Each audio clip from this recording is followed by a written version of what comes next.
আসসালামু আলাইকুম, কেমন আছেন সবাই? আজকে ২ পাউন্ডের একটি কেক ডেকোরেশন করব হার্ট শেপের। এটা ছিল রসমালাই ফ্লেভারের কেক।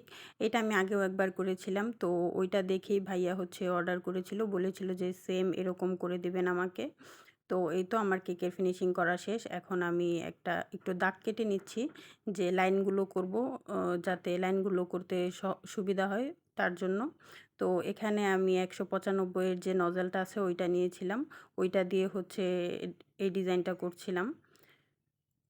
আমার লাইনগুলো করা শেষ। এখন আমি ৪ সাইডে যে বর্ডার আছে উপরে এটা দিয়ে দিব।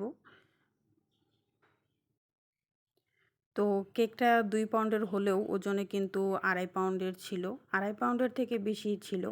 তো এখানে আমি গোলাপ ফুল, কাঁচা যে গোলাপ ফুলটা আছে, কাঁচা গোলাপ ফুল আমি ধুয়ে তারপর কেচি দিয়ে কেটে নিয়েছিলাম।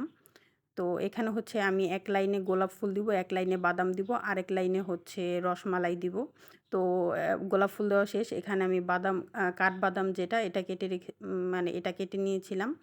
আর এখানে আমি আগের যে কেকটা ছিল ওইটার মধ্যে দিয়েছিলাম পেস্তা বাদাম। তো আমি সুপার শপে খুঁজেছিলাম, পেস্তা বাদাম পাইনি আর আমার কাছেও ছিল না। এজন্য কাঠবাদামটা দিয়েছিলাম। আর এখানে যে রসমালাইগুলো ছিল ওইগুলো দিয়ে দিচ্ছিলাম। তারপর আবার গোলাপ ফুল দিব। এখানে আমার লাইন একটা কম হয়েছে, আরেকটা করা দরকার ছিল। যাই হোক, গোলাপ ফুলগুলো দেওয়া হয়ে গেলে আবার এখানে আমি রসমালাই দিয়ে দিব।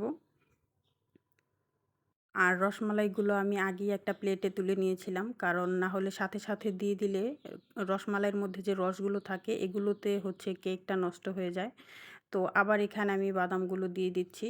আর কিছুটা বাদাম আমি সাইড দিয়েও দিয়ে দিব। উম এটা দিলে কেকটা দেখতে একটু সুন্দর লাগে। ওইটার মধ্যে সাইড দিয়ে দেওয়া ছিল না। তারপর আমি এটার মধ্যে দিয়ে দিলাম, যে একটু সুন্দর লাগবে হয়তো এর জন্য।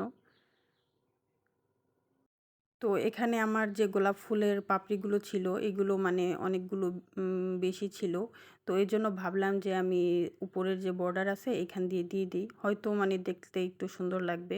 আ এম ওই আগের যেটা বানিয়েছিলাম ওইটার মধ্যে মানে বর্ডারে গোলাপগুলো দেওয়া ছিল না। তো ওইটার মধ্যে আমি দিয়েছিলাম। আর ভাইয়াকে বলেছিলাম যে, "ভাইয়া এটা তো মানে করার কথা ছিল না, কিন্তু আমি তো করে দিয়েছি।" পরে ভাইয়া বলল যে, "না আপু, দেখতে আসলেও খুব সুন্দর লাগছিল। আমার কাছেও খুবই ভালো লেগেছে।" আর কেকটা ছিল ভাইয়ার মেয়ের জন্মদিনের জন্য। তো ভাইয়া বলল যে, "আপু, আমার মেয়েরও খুব পছন্দ হয়েছে।" আর এখানে আমি রসমালাইয়ের উপরে কিছু জাফরান দিব। জাফরানটা দিলে হালকা যে একটা কালার বের হয়, মানে দেখতে খুব সুন্দর লাগে এর জন্য। তো এই তো আমার ডেকোরেশন শেষ। কেমন হয়েছে জানাবেন আপনারা সবাই।